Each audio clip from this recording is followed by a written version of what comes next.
the criticism there is, oh, they're another kindergarten cop, right? It's big guy, little girl. And the cool thing about this one is it wasn't big guy, little girl anymore. It was big guy, teenager. And so we were in sort of closer to a Leon the Professional kind of thing, right? And some people were a little nervous about, well, she was so adorable in the first movie. How are we going to capture that same kind of thing, that same kind of magic? And I said, by the time this comes out, because we have to wait for the pandemic to chill a little bit, she's going to be a full-on teenager. Why don't we just embrace it? Let's just have this be an adolescent story. And, there are a lot of people in this room that know parents and teens don't always get along. And there's some growing pains, both sides of it. The parents want to keep our children contained and the same size and cuteness, and they just don't want to be there anymore, right? So then what happened was, I was a chaperone. We have a lot of the Locking Out choir here tonight, and Dr. Jeff Brookie, the real Dr. Brookie, is here, who was our choir coordinator. And my wife and I had been, I was volunteered to be a chaperone. She just dove in head first, and she was, much more participant than I was, but I did it. I went on a couple of tours of duty. She went on more, and the things that happen on a choir trip are, it ain't easy. All the things that we tried to capture here, and with raging hormones and people skipping, out on curfew, and then Sean was in one of my groups, and he said, "Dad, you got all the bad kids." And I was like, "I did?" He said, "I got all the football players and stuff that just we put in the script. It's our team sucked, and so the way to find girls was to join the choir." Our choir at this school was like Glee. I mean, it is all the popular people, everyone wants to be in it. And I said, one of these days I'm going to write about this. And then I was driving somewhere one day, and I thought, oh wait, here's how we're going to go. It's going to be an adolescent story, and it's going to feature the choir. And so that's how this came. There was a real appreciation of the choir inside jokes from this side of the audience. Because, so true to life for the most part, with a little exaggeration? Yeah. Okay, there's several nodding goes. Yeah, he nailed it. I think Linda actually was the one holding some girl's hair while she was throwing up in the bathroom. We gave that to Dave Bautista this time, but yeah. That was years ago. So, let's talk about the location, because you did get the chance to really, give yourself a really awesome vacation, which is, the way when you're making a film to, make it really fun. But I think the thing that really struck me, you probably are not the first to try and choreograph an action sequence in the streets of Rome, but that seems like a nightmare to try and make happen. Well, so that day, we couldn't shoot the interior of the Vatican. Anything inside Vatican City we had to fake. We built huge sets of green screen in Cape Town. Interior Vatican, all visual effects. But away from Vatican City, which is just, a couple hundred yards, where the motorcycle chase and the Pope-mobile, that was real.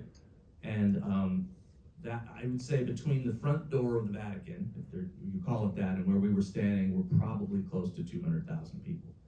And they all had their cell phones out. And we have Dave Bautista on a motorcycle, which already is going to attract a lot of eyes, and then the Pope-mobile. And they're wondering, what the hell is happening? And so all these people are out, and we couldn't do a thing about it. And I said, well, this is really how Rome is. It's jam-packed, and people would be pointing their cell phones at us, so we just let it happen. But that day was so insane. 2 members of our crew, including my daughter, were hit by cars. Yeah, they were okay, but it was literally insane. And the morning it was raining, so it was like my worst nightmare. Biggest shoot day. Everyone on the crew, these are people from different countries, said, this is the most insane shooting day I've ever experienced. So, Nikki, will you ever work with your father? No. You've estranged yourself professionally from at least 2 out of your 3 kids. Okay. Let me stay on that sequence a little bit, because the climax of the film, which all in all is a straight action piece, really well done, would fit into just a straight action movie. And yet, because this is an action comedy, there needs to be those moments. You can't suddenly kind of change tones and just be all action. Was there, as you were writing this, did you have a sense of a kind of a formula of, we're gonna need a joke every this long, because it seems about the time we need a joke, we get a joke. And you, again, you have the brilliance of this cast to be able to drop a line here, drop a line here from virtually anyone. Did you map it out? Yes. Is it that granular? I learned on Get Smart, we had the big climactic chase with Dwayne Johnson and Steve Carell and Anne Hathaway and Alan Arkin, trains and planes and automobiles. And we put a lot of jokes in, and what I found with that is that when the audience is really engaged, they'll tell you when they want to laugh, and they'll tell you when they want you just to shh, and they're engaged. They just are into the action. So we shot a lot more jokes in this, and a lot kind of fall by the wayside, you know, but that's okay. We knew that. I mean, started with my first movie, like Naked Gun, you know, those scripts are close to 140 pages, and normal scripts like 110. Because you overshoot, because you don't know, there is no such thing as comedy omniscience, you know. There's gonna be a lot that's gonna fall on the floor, and you have to overshoot. You can't shoot just the right amount, because you're gonna be short. And so we shot a lot more jokes in that, and I knew that they were not all gonna work, but just in case, like you're saying, it's nice to occasionally have those bits of comic relief, and it comes together through the testing process. We go out and we test in front of audiences, and we put night vision camera back on the crowd, and we can see everybody's expression. So whether or not they're laughing is one thing, but also in kind of time-lapse photography, if you speed it up, it's like watching a flower grow. You see the heads of the crowd. If they're still, they're engaged, and if they start moving around, checking their watch, looking at each other, talking about where they're gonna go for dinner, you got a problem. You gotta tighten things up. And so it's a constant, you know, dance. So that's interesting, because you know this is going to be a streaming film, but you still use the theater response testing to tighten, to change, to drop jokes or anything. It's still the same formula. Yeah, and the horrible thing is, like, people who are going to review the movie are going to watch it on their laptop or in their living room by themselves. They don't get to come and, you know, when a critic says, oh, there wasn't one thing funny in the movie, I said, well, that's not true. We've all been in the theater and we heard the laughs.